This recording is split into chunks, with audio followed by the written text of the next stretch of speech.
All right, so looking at the time, I'm just going to go ahead and start our session. And as folks join, do know that these slides are available in our, if you look at the, um, I'm already forgetting the name, Francesca, if you remind me what the name is.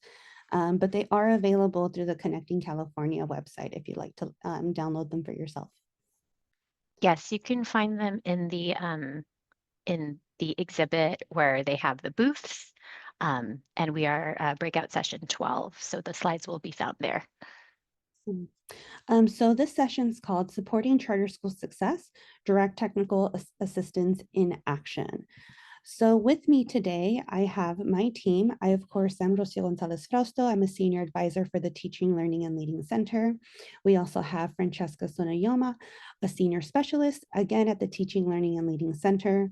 We have Dr. Ting Sung, one of our professional experts and executive coach, and Natoma's charter founder. And we have Gina Plate, one of our policy experts, technical consultant, and government relations advisor. We are excited to be here with you today and to share quite a bit of information when it comes to charter school direct technical assistance. So for our session today, we're going to be diving into the various charter pathways. We will, of course, also engage in a pathway scenario, and we also are utilizing the Q&A function. So if you look at your Zoom tab, you will notice that there is a Q&A function there. Feel free to type in any questions that you may have throughout the presentation. We will have moments where we will pause to, of course, give you the ability to do that as well, and also pause to have some moment where we can answer some of those questions. After today's session, we hope that you will walk away with knowing about the pathways and how to access them if you would like charter school support from CCEE. We do have a session that is chock full of information. So if you have maybe a deeper question or don't get your question answered, we are also hosting a roundtable at one of the sessions later today from 12:30 to 1:30. So we will hope to see some of you there. So let's get started. When it comes to charter pathways, you might be wondering, what are the different ways to access CCE support for charter schools? Well, there are 4 different pathways to access CCE support for charter schools. This image here explains how the 4 different pathways align within the California statewide system of support. They are in order from left to right, from pathways of level of engagement and support. Today, we're going to be talking about 3 pathways in specific, 2 that fall under the targeted and supplemental support, and then 1 that falls under the intensive support. You may be wondering, why are we only talking about 3 out of the 4? Well, one of them specifically is for the State Superintendent of Public Instruction. So unless the SSPI is here in the Zoom chat today, we're not going to be discussing that one. But if you do have any questions, of course, feel free to type them into that Q&A. Now, as mentioned, this image here places the pathways in order of that level of support and engagement. Something important to know about the pathways that we're going to be discussing today is that they're not automatically enacted, meaning that there must be a referral or a request that is initiated by a respective agency or entity, which we're going to be talking about today, for every single one of these pathways. In all of these pathways, it is important to note that CC has the discretion to accept or deny the referral request process. But if CC does accept this request or referral, the charter school direct technical assistance will span 1 academic year. And we're going to dive a little bit more into what that is today. We're going to go ahead and start with P4, and I'll hand it off to one of my colleagues here, Dr. Ting Sung. Hello, everyone. I'm hoping you don't have too much background noise. I was in a place where I thought it was going to be quieter. So if it gets too noisy, please let me know.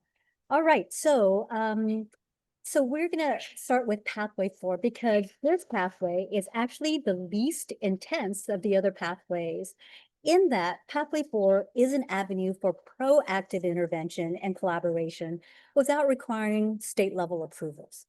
So all that is required for you to engage and receive support through this pathway is for the school to meet the eligibility criteria outlined in Ed Code for this pathway, and that there is a consultation with the county superintendent of the county in which this charter school is located. So what is the criteria for eligibility? So to receive support for Pathway 4, the school must have one or more student groups not meeting 2 local or state priorities in 2 or more years. I'll repeat that. One or more student groups not meeting 2 local or state priorities in 2 or more years. So if you're eligible if one student group is not meeting state or local priority in 2 consecutive years, the County Office of Education and the charter school also need to agree that assistance is needed. So if the charter school were to engage Pathway 4 with CCEE, so this would be what it looked like. It would be a fee for service provider for differentiated assistance for DA. And the focus for CCE would be to identify a program review of the school's performance data and then identify evidence-based programs and practices to support that charter school. So again, this is the first level of then the least intense of the pathways that we'll be describing today. And if you are in a situation where the GEO is, or if the charter is in a situation where there may be engagement with the GEO lead, the geographic lead for that charter's area. Okay, I'm going to pause there to see if anyone might have some questions that they might want to put in the Q&A.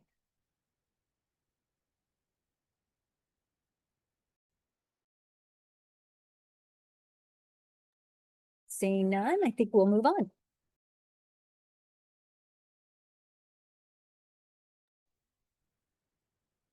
Fantastic. Thank you, Dr. Sun. Well, let's head on to pathway number 1. So pathway number 1, if you think about that grid that Rocio showed us earlier on in the presentation, there's 4 different pathways. And pathway 1 is another option within the targeted or supplemental level of support. And I know it's not intuitive to be out of order, but if you think about the least or lesser amounts of assistance, pathway 4 and pathway 1 are those lower levels of assistance.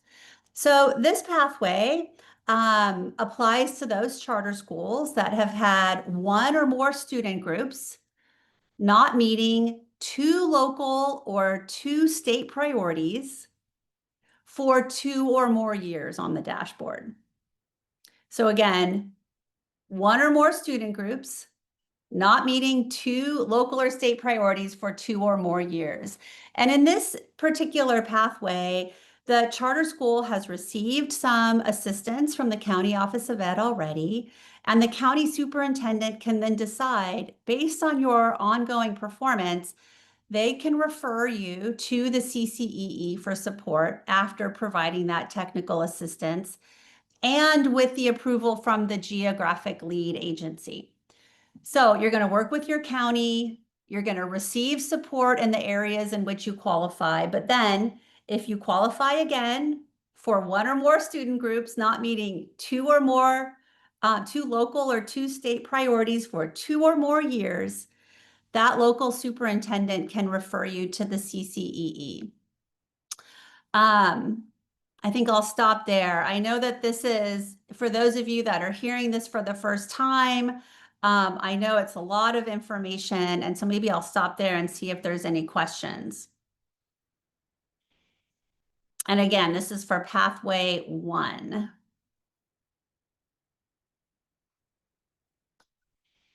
And Rocio, Francesca, do you see any questions in the chat? I don't see any. Okay. All right, well then I'll hand it back to you guys. So now we're going to talk about pathway 2. And before I do, I'm going to go back to our original slide here. So we first heard from Dr. Sung talking about pathway 4, which is that county superintendent consultation. We just heard from Gina talking about that county superintendent recommendation under Pathway 1. And as you notice, those two fall under the targeted / supplemental level of the statewide system of support. Now we're going to jump over to the far end, the county superintendent request, which is Pathway 2, which falls under intensive support.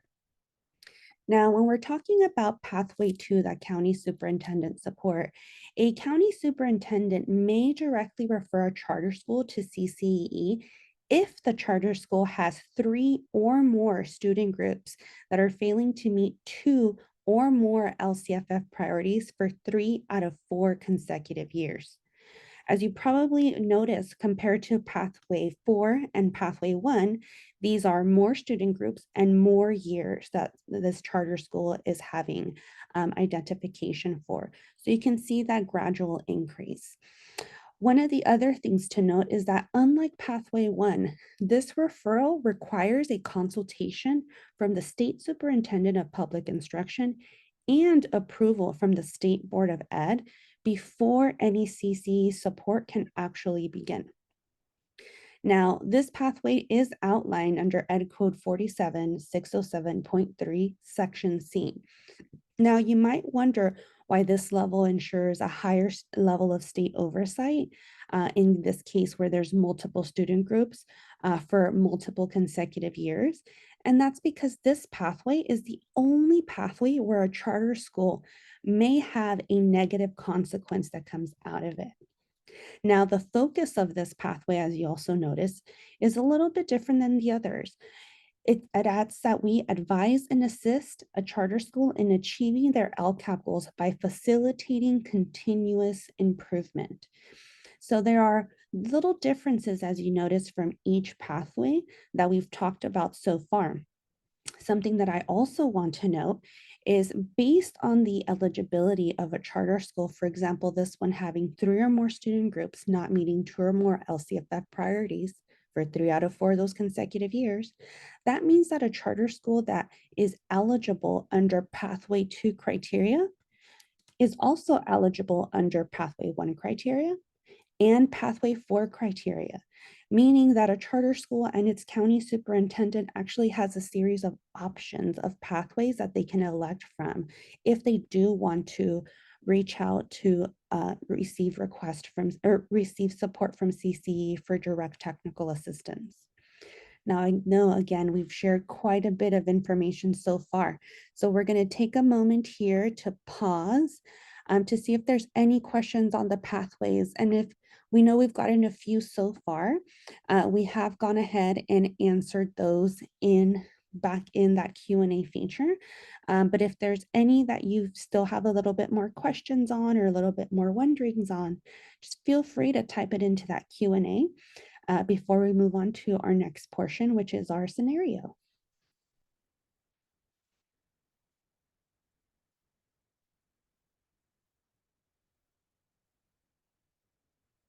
Oh, and I do see a question on fee for service, and I believe that was in regards to Pathway 4. So Pathway 4 is similar to a fee for service in the sense that this is a service that will have to be paid for because CCE is the provider of DA in this instance. DA funds will be utilized to fund this level of support. That is not the case for any of the other pathways.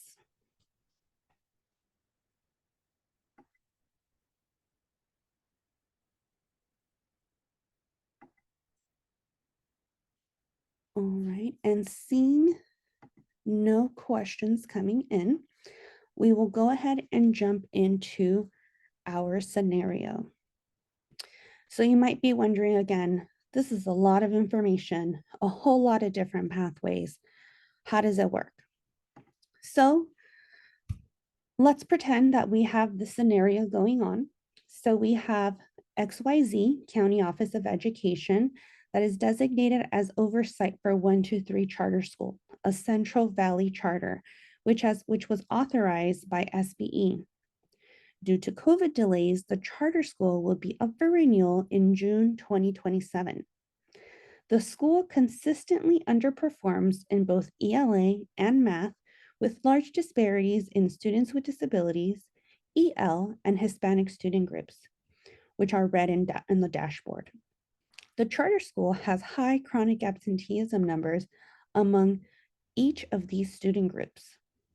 The charter school was originally approved by the SBE on appeal after its original denial by the local district and subsequent denial by a slim margin at the County Office of Ed. At its last renewal by the SBE, the COE agreed to provide oversight of 1-3 charter school by SBE request. After 2 consecutive years of DTA eligibility for the 3 student groups, the charter school's performance has remained stagnant. So with this scenario in mind, what pathway options does the county have if they would like to refer or receive support from CCEE? So let's dive into this a little bit.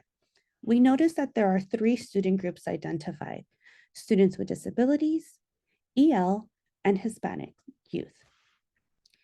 We also have learned that there's 2 indicators: ELA, math, and chronic absenteeism. ELA math being one indicator there. We also are seeing that they've had at least 2 years of consecutive DA eligibility for the 3 student groups. So with this information in mind, what pathway options does the county have?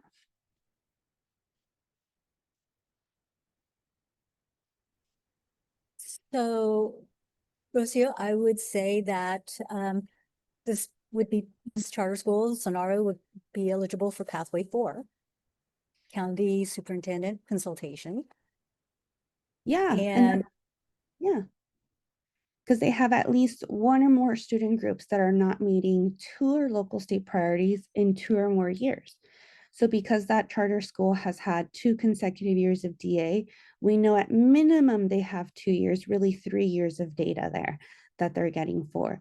So let's say that a county office would like to refer a charter through Pathway 4. Let's go through what that would look like. So in Pathway 4, again, we meet this criteria. The focus under this support is to identify strengths and weaknesses, review performance data, identify evidence-based programs and practices, which is very much what is required from any charter school that is receiving differentiated assistance. As you might recall, this pathway, CCE, is the provider of DA. So the first step would be for the county office to send a letter request to CCE and CC the charter. And that is because under this ed code, both the county office and the charter must be in agreement that there needs to be support from an additional technical assistance provider. Now, then CCE will meet both with the county and the charter. And you'll notice we also put the geographic lead here if they are the provider of technical assistance support. Something important to know is we put some of the base folks here that will be providing support, but depending on the composition of the charter school, for instance, if they're locally funded, if they are a charter of their district or of their county, there might be different members that join or additional members that join these meetings. Now, let's say we have that meeting with the county and charter. We may have a decision point thereafter, and then we will send a final communication to the county and to the charter school, letting them know whether or not CCE will be engaging and providing them support. Something important to note is that regardless of CCE providing them support or not, we will always identify resources through the statewide system of support that are free of use and that can be of service for the charter school. Now let's go back to that scenario. Thinking about these indicators, what other options could this charter have and this county have?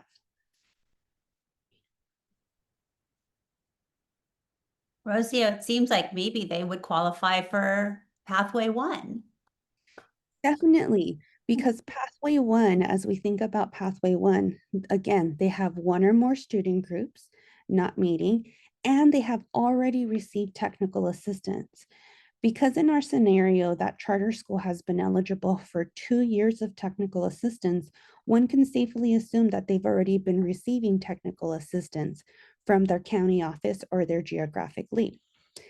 So similarly, they've met the criteria, they received DA, but the focus for this is a little bit different. They help accomplish the LCAP goals. Now, how this pathway would work is that both the county and the geo lead must be in agreement that additional support is needed.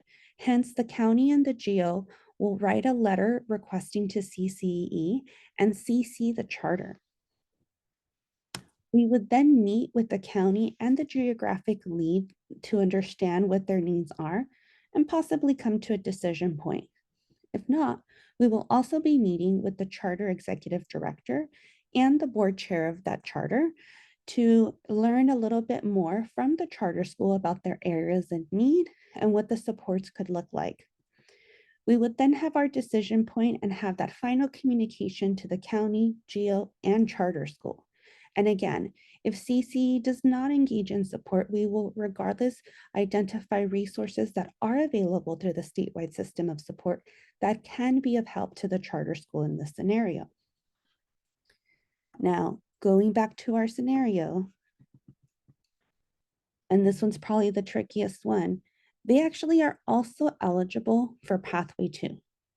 And that is because they have 3 or more student groups, they have at least 2 indicators, and because they have 2 consecutive years eligible of DA. We know that for 1 year of eligibility of DA, 2 years of data are taken into account. So being eligible for 2 years in a row means that 3 years of data are being taken into account. So they could be eligible for Pathway 2, which is that county superintendent request, because they have 3 or more student groups not meeting 2 or more LCFF priorities for 3 out of 4 consecutive years.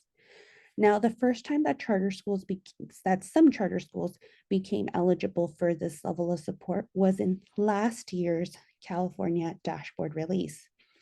This upcoming dashboard release will be year 4 of the data for charter schools and specifically.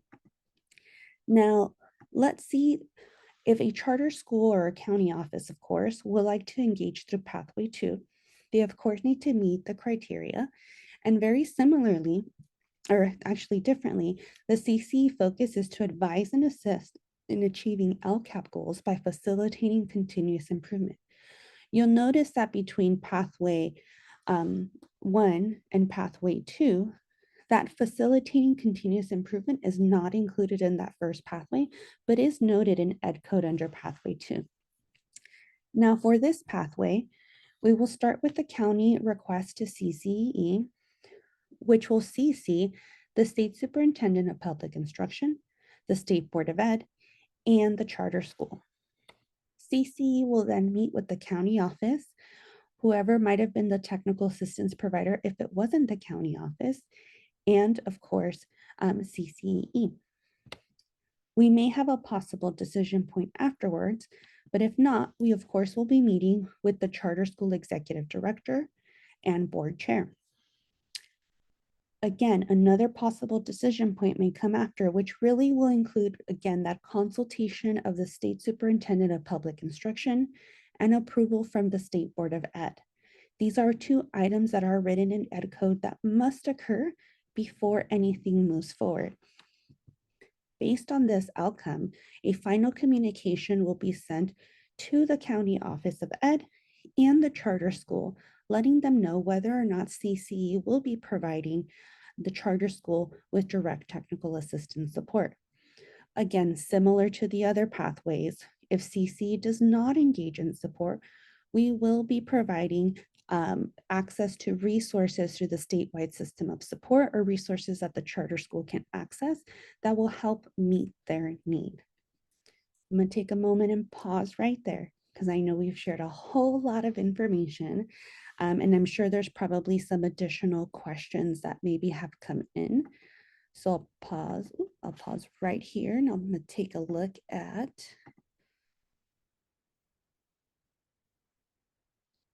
and Veronica, did we go ahead and answer the differences between pathway 4 and 1. If not, just go ahead and type in what might be it. We can go back and explain some of that for you.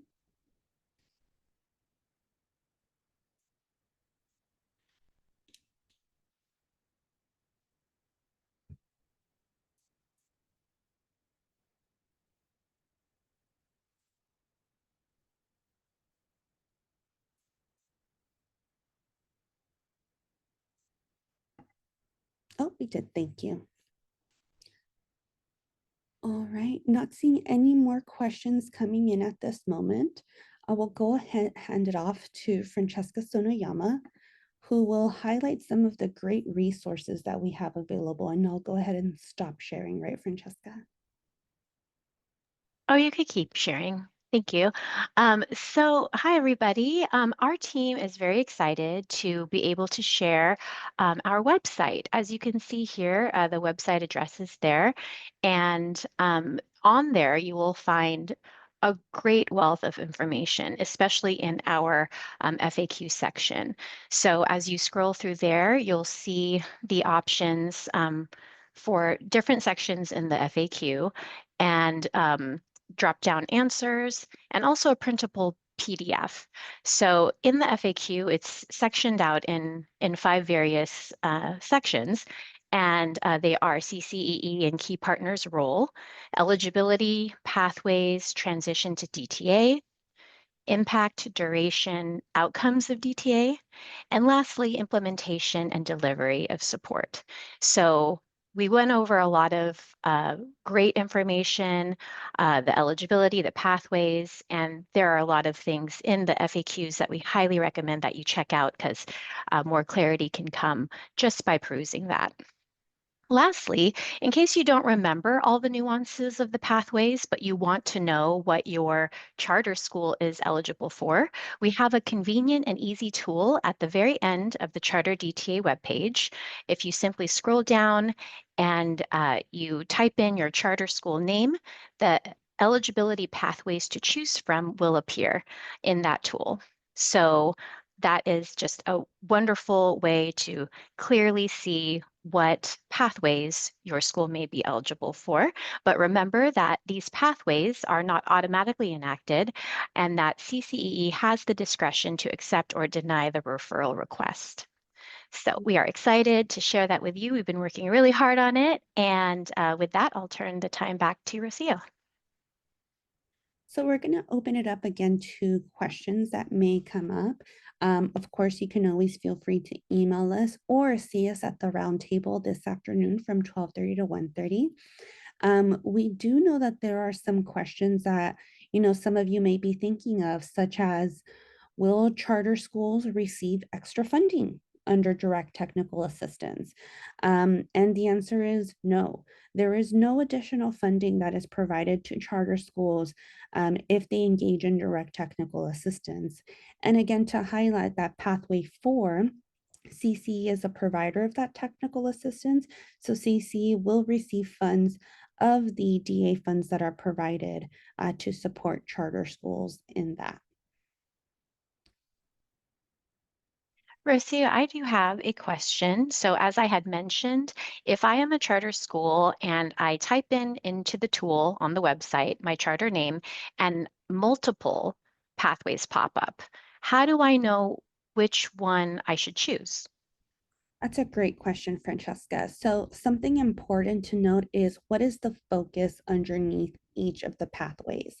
So as we were discussing today, each one of these pathways has a different focus, meaning a different way that CCE provides support to the charter school. So if you're thinking, oh, I can partner with CCE because I want to work on something specific, right? You might want to look to see under which one of those pathways that area falls under. One of the other things that you, of course, will want to look at is, what are the different avenues? So as we mentioned, pathway 2 is the only pathway that potentially has a negative consequence for charter schools. So we always advise folks to take a moment to see whether or not perhaps pathway 1 might be a better fitted pathway for them. And we do understand that there are very unique circumstances out there, as no charter school is alike to any other charter school. So if you do have a unique scenario and you need some help thinking it through or talking it through, you can feel free to email us at charter@cce-ca.org, and we can set up a time to connect with you individually on what the scenario may be.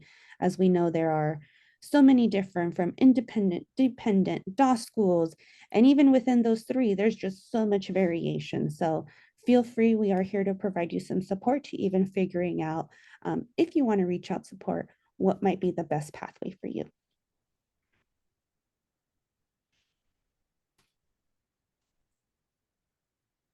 Looking to see if there's other questions while folks are typing into the chat. Rocio, if I am a charter school and I am getting direct technical assistance from CCEE, is this going to impact my charter school renewal? That is a great question. And I know that probably is something that folks might be even fearful of. Do know that renewal consideration is not the intent of pathway 1, pathway 4, or even pathway 3. And I know we didn't talk about pathway 3 because that's the SSPI pathway, but those pathways do not have that intent to actually do any defining or impact when it comes to your renewal. Now, the only pathway, as you might be hearing me say multiple times earlier, that may have a negative connotation is pathway 2. And pathway 2 has potential considerations for that renewal or revocation of a charter school. And if you actually look up the ed code itself, there are two things that it notes. It notes that if a charter authority shall consider for revocation any charter school that the CCE has provided support under, and that's only under pathway 2, if one or two of these things come out. The first being that the charter school has failed or is unable to implement the recommendations of CCE, or the second is that there is inadequate performance of the charter school based on the California dashboard, that it's so persistent or acute that it requires revocation. But something important to note is that this is a recommendation for revocation, meaning that the governing board that gave permission to the charter school will take that into consideration, and they will decide whether or not to take that recommendation for revocation or not. And again, this is only under pathway 2, not under any of the other pathways. Great question, Gina.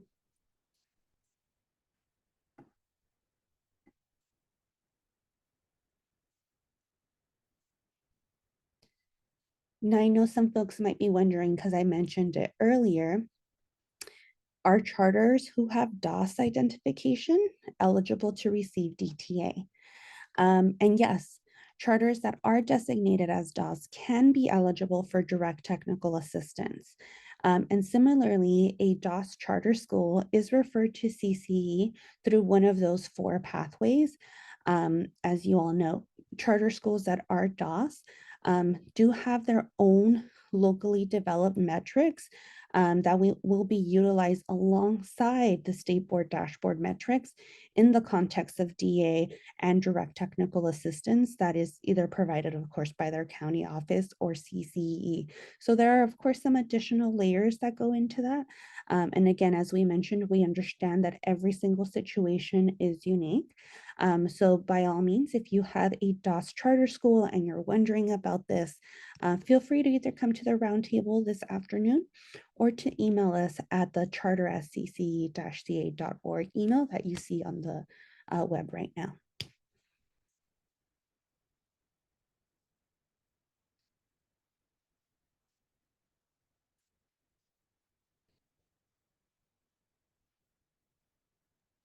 Rocio, do you know what the notification process for charter eligibility would be like? Like, how does that work? Yeah, great question, Francesca. So we know that last year there were actually quite a few questions and wonderings from people on the field as to who is eligible for what and what that all means. So this year we have a new system, or a new process, I should say, that we're rolling out, where each county office of ed that has an eligible charter school, and each geographic lead that has charter schools eligible within their geo area will be receiving a letter from CCE that identifies the charter school and what pathway they are eligible for. It will also be include information on each pathway, in terms of what it means, what the next steps are if they would like to reach out for support, and of course, it will connect them directly to CCE, and particularly me, if they do have particular questions about any charter school. We did this to make it a little bit more clear for folks, as there is a public list that is released from the California Department of Ed, but we've gone ahead and we will be taking the information from that list and placing it in letters and sending it directly to the geographic leads and to the county offices of education to make that as clear as possible for folks. Within that letter, we are directing the county offices of ed, or whoever has been identified as a provider of DA, because as we know, if the charter school is authorized by the county office themselves cannot be the provider of DA. It must go to another county or to the geographic lead. So we are asking the identified providers of DA to reach out to the charter schools themselves and let them know that, one, they're eligible for DA, and if they're eligible to access support from CCE. And again, that is a new process that will be taking place this year. So if you received a letter from CC last year for district direct technical assistance, you might be familiar with the process. You will be receiving one for district direct technical assistance this year, followed by the charter direct technical assistance letter. And I do want to clarify everything that was shared today. We were talking specifically for charter schools. When it comes to district direct technical assistance, we're talking about completely different ed codes, completely different processes. So these are charter specific ed codes and pathways to access direct technical assistance from CCE.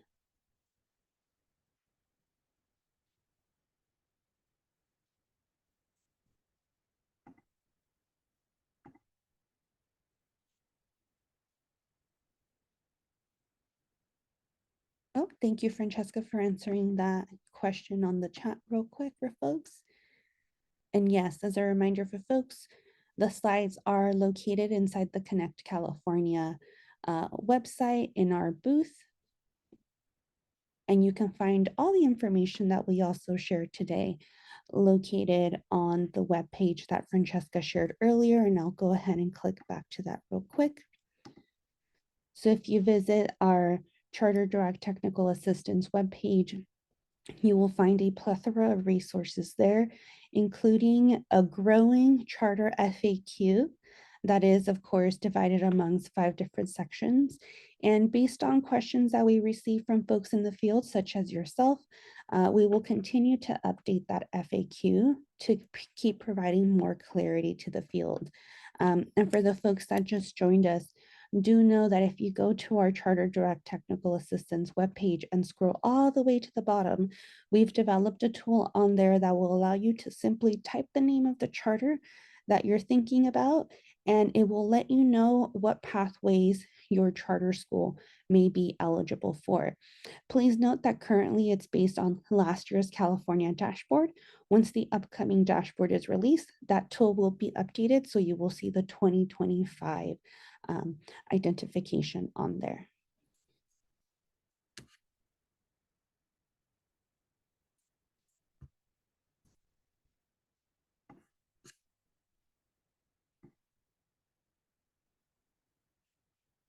And for those wondering, how will the authorizer be involved in these areas as many of the things you heard us say: county office, geo lead, the charter themselves. Depending on how that charter school is structured, so for example, whether it be directly funded or whether it be a charter school of, let's say, a district. If it's a charter school of a district, then that district personnel will be part of the referral process, so they are part of the meeting. So you might have recalled where we wrote charter school executive director and board chair. It will include a representative of the district there as well. Of course, if CC does accept and provide support to a charter school under these pathways, one of the processes will be for the authorizer to be informed of the support that is being received by CCE, and they will receive updates. So as you think about pathway 4, where CCE is that DA provider, if you know the DA ed code off the top of your head, then you know that the authorizers get updates as to how the charter school is engaging in that DA support. So similarly, the authorizer will be receiving those updates, whether it be from CCE or the charter schools themselves, but we will ensure that all parties are communicated with, as transparency is one of the things that we aim for within our support. Oh, we have a great question in the chat. And it's any differences in the referral process if the county is also the geographic lead agency. So it really depends on the pathway that you are utilizing for support. So if we go to this pathway here, where we have, the county and the GEO being the lead agency, let's pretend that you're not the authorizer of the charter school. So for any of these pathways, you will simply be acting as that county and be able to go ahead and request that support, whether it be pathway 1 over here, county superintendent recommendation, where you will be signing off as both the county and the GEO lead. Pathway 4, where you will be signing off as the county, and pathway 2, where again, you'll be signing off as the county. Now, let's go back to pathway 1, because for pathway 1, you do need both that county and that GEO lead support. If you happen to be a county that has 2 GEO leads, meaning we know that there's a few GEO leads out there where there's like a split where 2 different counties hold that hat. If you are in one of those areas, then the other GEO lead will be signing off in the GEO lead role. But if you are not, if you are a single county, single GEO lead area, then you will be signing off for both of those roles. And just type it in the chat, in the Q&A if that answered you fully, or if you have any additional question on that.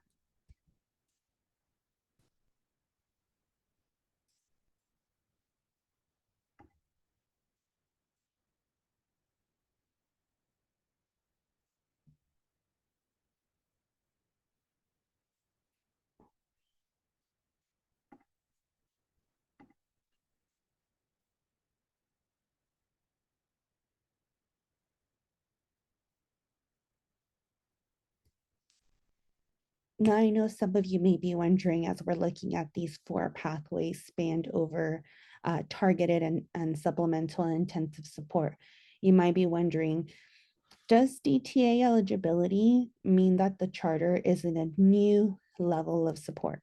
No. And that is because it just means just that.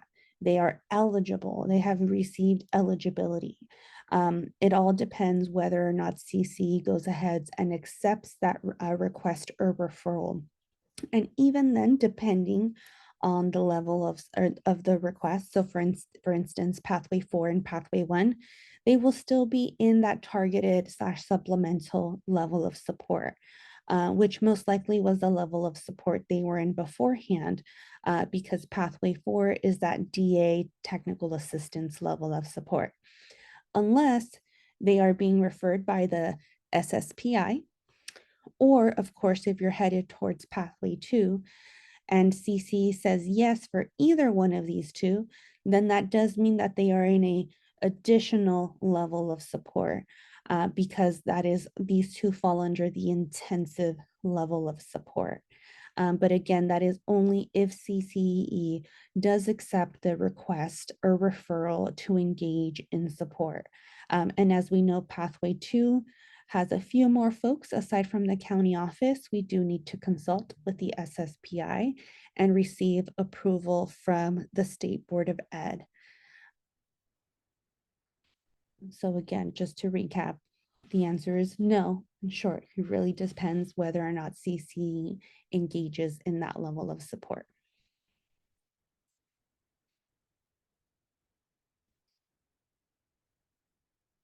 And we do have only a few minutes left, folks. So if you have any questions that you want answered live here at the moment, please go ahead and type them into that Q&A.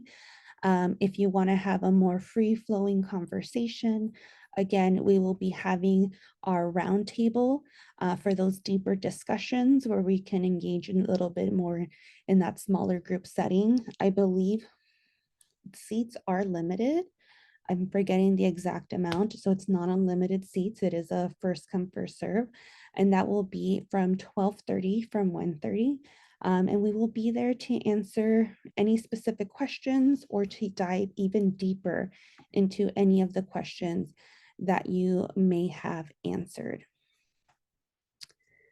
And let's see, oh, I see another chat coming in. It says, if a school district is a DTA and operates a dependent charter, does the charter receive DTA as part of the district, or does this stay separate? Oh, that's a great question. So district direct technical assistance is at a district-wide level, and you can really say it is at that, cabinet level. It is not a school site dependent support. So depending on what that district direct technical assistance may be working on, it may or may not impact that charter. And let me give an example. We have some school sites, and we actually have had that in some of our current districts where the charter school is engaging in support or non-support is engaging in an academic program that is completely different than that of the district. And based on the conversations that CC had with those district leaders, it was made better that CC did not engage in providing that support to the charter because they didn't want to change any of their academic programs that they had. Let's say that CCE is helping facilitate continuous improvement practices throughout the schools and throughout the district. It may be that a charter school principal is part of those principal meetings that CCE is helping facilitate. But again, that all very much depends on the conversations that are had between the district cabinet and CCE as the development of support is being rolled out for that district area. So it's not quite yes, and it's not quite a no. It really depends on the conversations, again, of the area of focus that CC is providing that district direct technical assistance support for.